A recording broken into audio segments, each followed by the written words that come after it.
আসসালামু আলাইকুম রহমতুল্লাহ বারাকাতুহ। কি অবস্থা, সবাই কেমন আছেন? আশা করি সবাই ভালো আছেন। আপনার দোয়া আমিও ভালো আছি। আমি আজকে যে মার্কেটে গেছি, এই মার্কেটের সামনেই আজকে এই যে ওঁটগুলা এবং এখানে ২ টা ঘোড়া আছে, এই জিনিসগুলা নিয়ে আসছে। এগুলা দিয়ে কিন্তু সৌদিরা এক ধরনের ইনকাম করে।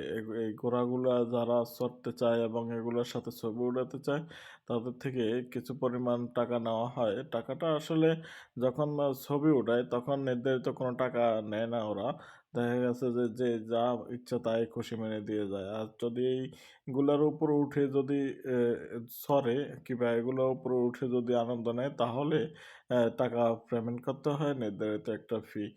তো এই জিনিসটা আমি সৌদি আরব খুব নতুন দেখলাম। আগে এরকম আমি কোথাও দেখি নাই। কারণ রিয়াদ শহরে কিংবা দাম্মাম জেদ্দা আমি কোথাও দেখি নাই। তো এখানে যেহেতু নতুন দেখছি ভাবছি যে আপনাদেরকেও একটু দেখাই। তাই এই করেই কিন্তু এই ভিডিওটা করা। তো আপনাদের কার কাছে কেমন লাগছে এই ভিডিওটা নিশ্চয়ই জানাবেন। আর আপনাদের মতামত প্রকাশ করার জন্য কমেন্ট বক্স আছে, কমেন্ট বক্সে মতামত প্রকাশ করবেন। আর আমার রিয়েল লাইফ 11.3 ফেসবুক পেজটা ফলো দিয়ে পাশে থাকবেন। সবার জন্য সবসময়